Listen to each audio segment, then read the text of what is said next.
ने बुधवार को अहमदाबाद की स्पेशल कोर्ट में इशरत जहां एनकाउंटर केस में पहली चार्जशीट दायर कर दी। चार्जशीट में इशरत के एनकाउंटर को फर्जी बताया गया है। इसी के साथ इसमें गुजरात के मुख्यमंत्री नरेंद्र मोदी और अमित शाह का नाम नहीं है, लेकिन सब्सिडी इंटेलिजेंस ब्यूरो तथा गुजरात पुलिस के अफसरों पर जांच एजेंसी की गाज गिरी है। सीबीआई ने पूर्व डीआईजी डीजी वंजारा समेत 7 लोगों को आरोपी बनाया है। आखिरकार 9 साल बाद इशरत जहां एनकाउंटर का सच बाहर आ ही गया। सीबीआई ने कोर्ट में चार्जशीट दाखिल कर दावा किया कि 15 जून 2004 का एनकाउंटर, जिसमें गुजरात पुलिस और आईबी ने इशरत जहां समेत 4 लोगों को आतंकवादी बताकर मारने का दावा किया था, वह फर्जी था। सीबीआई चार्जशीट के मुताबिक इशरत जहां आतंकवादी नहीं थी। चार्जशीट में पूर्व आईपीएस सीएल सिंघल, इशरत एनकाउंटर का नेतृत्व करने वाले डीआईजी डीजी वंजारा, नरेंद्र अमीन, पीपी पांडे, तरुण बरोट, अनाजू चौधरी और जेजी परमार को आरोपी बनाया गया है। मोहन कलासवा का भी नाम है, जिनकी मौत हो चुकी है। इन सभी पर अपहरण, आर्म्स एक्ट, हत्या और सबूतों से छेड़छाड़ के आरोप लगाए गए हैं। सीबीआई ने कोर्ट से कहा कि पूरी साजिश गुजरात पुलिस और आईबी की मिलीभगत से हुई है। चार्जशीट में कहा गया है कि सीबीआई जांच में इस बात का पता चला है कि इशरत आतंकवादी नहीं थी और वो बेकसूर थी। चार्जशीट में कहा गया है कि सीबीआई जांच में इस बात का पता चला है कि इशरत आतंकवादी नहीं थी और वो बेकसूर थी, लेकिन उसके 3 साथियों जावेद, अमजद अली राना और जोशिन की गतिविधियां संदिग्ध थी। इसी के साथ सीबीआई ने इस मामले में और जांच की जरूरत बताई है। सीबीआई ने चार्जशीट में कहा है कि मुठभेड़ गुजरात पुलिस और सब्सिडी इंटेलिजेंस ब्यूरो का संयुक्त अभियान था। ने चार्जशीट में कहा है कि मुठभेड़ गुजरात पुलिस और सब्सिडी इंटेलिजेंस ब्यूरो का संयुक्त अभियान था और डीजी वंजारा ने पूरे एनकाउंटर की साजिश रची थी। सीबीआई के मुताबिक आईबी के विशेष निदेशक राजेंद्र कुमार और एजेंसी के 4 अधिकारियों के खिलाफ जांच जारी है। अब सवाल यह है कि अगर मुठभेड़ फर्जी थी तो किसको फायदा पहुंचाने के लिए इतनी बड़ी साजिश रची गई। चार्जशीट में नरेंद्र मोदी और उनके करीबी अमित शाह का नाम नहीं है, लेकिन कहा जा रहा है कि सीबीआई बाद में इस मामले में सप्लीमेंट्री चार्जशीट दायर कर सकती है, जिसमें मोदी और शाह का नाम हो सकता है। चार्जशीट के मुताबिक गुजरात पुलिस और आईबी ने जीशान अली को अप्रैल में और अमजद अली को मई में अगवा कर अलग अलग फार्म हाउस में रखा था। इसके बाद 11 जून 2004 को इशरत और जावेद शेख को अगवा कर दूसरी जगह रखा गया। सीबीआई के मुताबिक 12 और 13 जून को डीजी बंजारा, पीपी पांडे और राजेंद्र कुमार के बीच मीटिंग हुई थी। बताते हैं कि इसी बैठक में एनकाउंटर पर फैसला हुआ। सीबीआई का दावा है कि 14 जून को वंजारा के निर्देश पर जीएल सिंबल सब्सिडी आईबी दफ्तर गए और एक बैग में हथियार इकट्ठा किए। हालांकि बैठक में इशरत को लेकर अलग अलग राय उभरी थी। एनकाउंटर के दिन जावेद, इशरत और जीशान को जावेद की कार से मौके पर लाया गया। कार एक पुलिस वाला चला रहा था। सीबीआई के मुताबिक गुजरात पुलिस ने एनकाउंटर को मैनेज किया। सीबीआई के मुताबिक एनकाउंटर से पहले ही पुलिस ने एफआईआर भी ड्राफ्ट कर ली थी। सीबीआई का दावा है कि पूरी चार्जशीट जांच और सबूत आधारित है और आरोपियों के खिलाफ मुकदमा चलाने के लिए उसके पास पुख्ता सबूत है। उनके पास 20 से 25 गवाह भी है। फिलहाल ये शुरुआती चार्जशीट है। सीबीआई ने अदालत से सबूत जुटाने के लिए उस वक्त की मांग की है। 2-3 दिन बाद फाइनल चार्जशीट दाखिल की जाएगी। गौरतलब है कि 15 जून 2004 को अहमदाबाद के नरोड़ा इलाके में इशरत और उसके 3 दोस्तों को पुलिस ने मार गिराया था। गुजरात पुलिस का दावा था कि ये चारों मुख्यमंत्री नरेंद्र मोदी की हत्या के इरादे से आए थे और वो मुठभेड़ मारे गए थे, लेकिन अब सीबीआई ने इस एनकाउंटर को फर्जी बताया है। क्योंकि ये जो बात हम 9 साल से कह रहे हैं कि मेरी बहन बेगुनाह है, निर्दोष है, आज वो वही बात कानून कह रही है। कानून में साबित हो गया है कि उनका कत्ल हुआ है, उनको मारा गया है।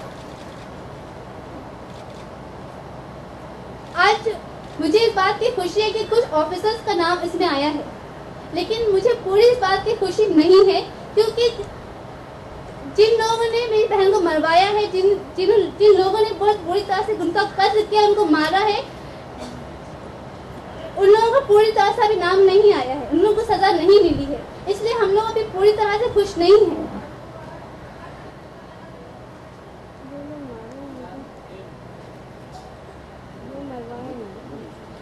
हम लोग इस बात की बहुत ज्यादा खुश आज हम लोग बहुत ज्यादा इसलिए खुश हैं क्योंकि मेरी बहन पे और हम लोगों के घर पे जो आतंकवाद का दाग लगा था वो आज मिट गया है। मेरी बहन पढ़ने में इतना तेज थी, इतनी अच्छी थी, और उन पे ये दाग ये हम लोग बर्दाश्त नहीं कर सकते। इसीलिए 9 साल से लगातार ये लड़ाई लड़ रहे हैं। ये लड़ाई सिर्फ हम लोगों की नहीं है, या सिर्फ हम लोगों की फैमिली की नहीं है, या ये लड़ाई एक मुसलमान की नहीं है, बल्कि ये लड़ाई एक आम इंसान की, गरीब की है, जो और ये लड़ाई सिर्फ एक गरीब इंसान की है जो लड़की पढ़ती है उसको उठा के मार दिया जाता है। क्या कॉलेज में कोई भी जाता है तो क्या वो उसको मार दिया जाता है? क्या पूरी दुनिया में काम करते हैं तो क्या उसको लोग मार देते हैं? ये लड़ाई को एक मुस्लिम और हिंदू के नजर ना देखा जाए तो ज्यादा अच्छा है, क्योंकि इस लड़ाई में जो लोग हम लोगों का साथ दे रहे हैं, जैसे हम लोग की वकील हम लोग के एडवोकेट वृंदा ग्रोवर, जितन अवार्ड, जो शुरू से हम लोग का साथ दे रहे हैं, उन लोगों के क्यों वो भी तो हिंदू हैं, वो भी तो हिंदू हैं, क्या वो लोग गलत सोच रहे हैं मुसलमान के बारे में? नहीं, ये लड़ाई हम लोग इसलिए नहीं लड़ रहे हैं कि मेरी बहन को वो जो हम लोगों के साथ हुआ, जो उनके गुजर जाने के बाद जो जिंदगी, जो ख्वाब, जो सब सपना मेरी अम्मी का हम लोग का टूट गया। हर उनके गुजर या इल्जाम लगाने के बाद कि तुम लोग की तुम्हारी बहन आतंकवाद है, तुम लोग ऐसे हो वैसे हो, हम लोग भी किस तरह दर्द सहना पड़ा ये कोई नहीं जानता है। हर ख्वाब टूट गया, हर अरमान हम लोग का टूट गया। हम लोग 5 बहन है, उनकी शादी का प्रॉब्लम हो गया, मेरे भाई को जॉब नहीं मिली, सब कहीं भी जाता है जॉब करने के लिए तो उसको बुलाते कि तुम पीछे जाओ कि भाई को तुमको जॉब नहीं मिलेगी। तो ये सुन हम लोग 9 साल से सहते रह रहे। हम लोग चाहते हैं कि जो लोग भी इसमें शामिल है, चाहे जो हो, पुलिस ऑफिसर हो या कोई बड़ा नेता हो या कोई अफसर हो, कोई भी हो, उनको सख्त सजा हो, उनको फांसी की सजा हो, ताकि जो तकलीफ हम लोग की फैमिली ने बर्दाश्त किया है, जो दर्द को महसूस किया, वो कोई और बेटी, तो कोई और माँ ना बर्दाश्त कर सके, कोई और भाई ना सह सके, कोई और फैमिली ना सह सके। हर ख्वाब हर अरमान हम लोग को टूट गया। आज मुझे इस बात की खुशी है कि कुछ लोगों को सजा मिल रही है, लेकिन हम चाहते हैं वो सब लोगों को सजा मिले जो इसमें शामिल है। पुलिस वाले और जो लोग मेरी बेटी को मरवाया है, उन लोग के वजह से हमको आज इतनी तकलीफ उठानी पड़ी थी। मेरी बेटी की लाश जब मेरे घर के पास था तब भी मैं आप लोग से मुखातिब हुई थी और आज भी मैं आप लोग से मुखातिब हूँ, और मैं एक ही बात कहती आ रही हूँ शुरू से आज तक कि मेरी बेटी बेगुनाह है, बेगुनाह है, बेगुनाह है। और जो लोग भी ये इसमें मतलब जो जिसने भी मारा है उसको तो आज सज़ा मिली है, मतलब उन लोगों का नाम आया है, लेकिन इससे हम खुश नहीं हैं।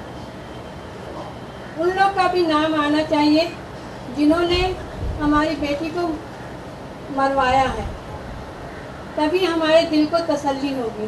केवल जो है इस बात का इंतज़ार कर रहे थे कि चार्जशीट सबमिट हो तो हम अपनी प्रतिक्रिया आपको दे सकें। आप यही जानना चाहते थे कि हमारी इस पर प्रतिक्रिया क्या है जो चार्जशीट आई। देखिए, अधूरा इंसाफ जो है वो इंसाफ नहीं होता है।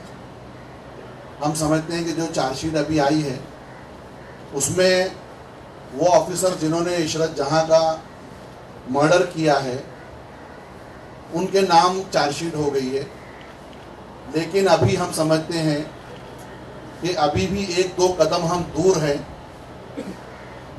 वहां पहुंचने से कि जिन लोगों ने इशरत को मरवाया। इसमें चार्जशीट में वंजारा हैं, सिंगल हैं, डॉक्टर नरेंद्र अमीन हैं, ये सारे लोगों के जो है नाम, बहुत सारे लोगों के नाम आपने मीडिया के माध्यम से जो देश के सामने आ रहे हैं कि इन लोगों ने जो है वो ये फेक इनकाउंटर था। ये बात हम 9 साल से बोल रहे हैं। 2 बातें हैं जो हम बार बार देश के सामने रखने की कोशिश कर रहे हैं, और एक पॉलिटिकल पार्टी जो है वो देशवासियों को गुमराह करती है। बार बार तमाम साहब की रिपोर्ट आती है, सिद्ध हो जाता है कि इशरत बेगुनाह थी, फेक इनकाउंटर, उसका किसी एलटी से, किसी जमातो दावा से कोई उसका रिलेशन नहीं। उसके बाद गड़बड़ की जाती है, फिर से कोशिश की जाती है कि इसको जो है फिर से इशरत को आतंकवादी, टेररिस्ट, मतलब उसका रिलेशन बताया जाए। उसके बाद एसआईटी जो गुजरात हाईकोर्ट ने बनाई, किसी पॉलिटिकल पार्टी ने उसे नहीं बनाया था, बल्कि एसआईटी जो बनी थी आर वर्मा के अध्यक्षता में जो काम कर रही थी उसको अपॉइंट किया था गुजरात अहमदाबाद हाईकोर्ट ने।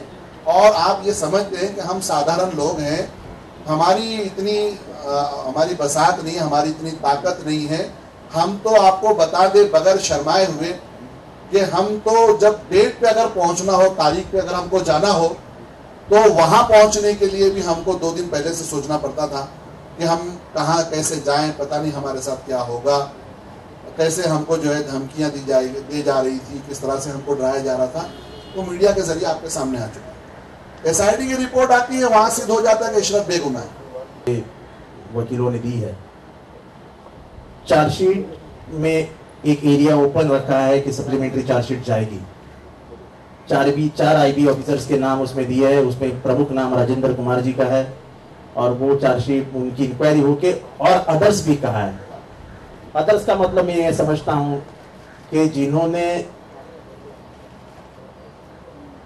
इस एनकाउंटर में कॉन्स्पिरेसी का केस दायर हुआ है, और जैसे मेरे पहले जिन्होंने बात की वो रऊफ लाला साहब ने आपको बताया कि IB जो भी मालूमात देती है वो स्टेट इंटेलिजेंस को दी जाती है, और स्टेट इंटेलिजेंस वो मालूमात मुख्यमंत्री और गृह मंत्री को जाके बताते हैं। ये पूरे देश की व्यवस्था में, पूरे देश की ब्यूरोक्रेटिक व्यवस्था में, सरकारी व्यवस्था में ये किया जाता है।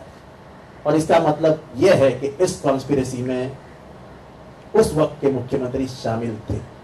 हमें उस दिन तक न्याय मिला ऐसा हम नहीं मानेंगे जब तक देश को यह नहीं पता चलेगा कि इसके पीछे कौन था, किसने ये हत्या करवाई और इसका आनंद किसने किसने लिया है।